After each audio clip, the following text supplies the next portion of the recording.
প্রতিবাদ আমরা করে চলবো। আপনারা মাইনে না দিন, বোনাস না দিন, আপনারা যা চাইবেন তাই ফেরত দিয়ে দেবো, কিন্তু প্রতিবাদটা চলবে। প্রচণ্ড আঘাত পেয়েছি বলেই সকালবেলা উঠে আমি আমাদের সংস্কৃতি সচিবের কাছে আমি এই পুরস্কার যে ফেরত দিতে চলেছি বা চাইছি, এটা আমি ঘোষণা করেছি। আমাদের মধ্যে রাগ তৈরি হয়েছে, ক্ষোভ তৈরি হয়েছে। তো শেষ পর্যন্ত সিদ্ধান্তটা নিলাম যে আমি এই পুরস্কারটা আমি ফেরত দিয়ে দেবো। আরজিকর কাণ্ডের প্রতিবাদীদের কটাক্ষ করতে গিয়ে রবিবার সরকারি পুরস্কার ফেরত দেওয়ার প্রসঙ্গ তুলেছিলেন তৃণমূল বিধায়ক কাঞ্চন মল্লিক। আচ্ছা, ধরুন যারা বলছেন এই আমাদের নিজেদের চারিদিক থেকে তারা যারা সরকারি কোনো পুরস্কার বা ইত্যাদি নিয়েছিলেন তারা ফেরত দেবেন, বলুন, ফেরত দিয়ে দিচ্ছে।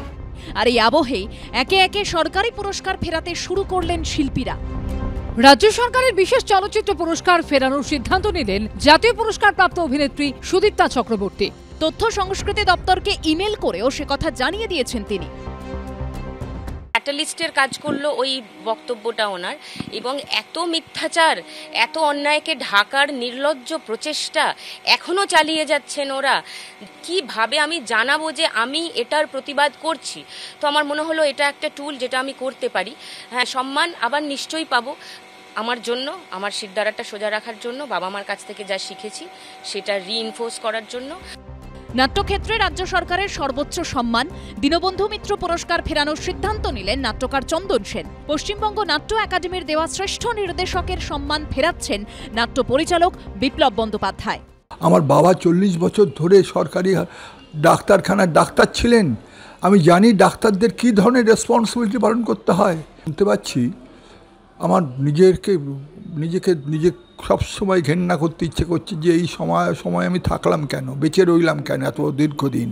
কাঞ্চন মল্লিক সে গতকাল বা পরশু এরকম একটা কিছু ভিডিও করেছিলেন তার, এবং সেখানে আমি দেখলাম যে উনি যে ভঙ্গিমায় কথা বলছেন, অভিনয়ের জগতের সঙ্গে সম্পৃক্ত যারা, তাদেরকেও ব্যঙ্গ করে বললেন যে যারা পুরস্কার পেয়েছেন তারা যারা বিরোধিতা করছেন সেই পুরস্কার ফিরিয়ে দেবেন। তো এইটাই এই আমার প্রত্যাখ্যানের যে সামান্য সংশয় হচ্ছিল সেইটা আমাকে প্রত্যয় তৈরি করলো যে না, এইবার আর পারা যাবে না।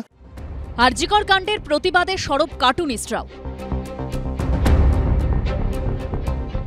রাজ্য সরকার আয়োজিত চারুকলা মেলা বয়কটের পথে কার্টুনিস্টদের সংগঠন কার্টুন দল।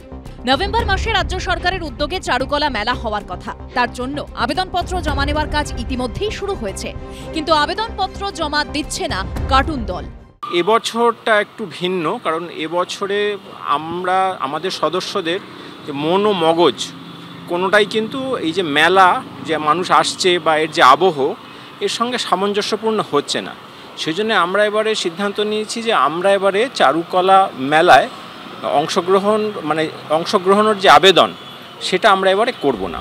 2019 সালে গান্ধী গবেষণা ও সাহিত্যের জন্য বঙ্গরত্ন পুরস্কার পান আলিপুরদুয়ারের শিক্ষাবিদ পরিমল দে। আরজিকর কাণ্ডের প্রতিবাদে সম্প্রতি রাজ্য সরকারের দেওয়া সম্মান ফিরিয়ে দেওয়ার ঘোষণা করেন তিনি। কৃষ্ণেন্দু অধিকারী ও অরিত্রিক ভট্টাচার্যের রিপোর্ট, এবিপি আনন্দ।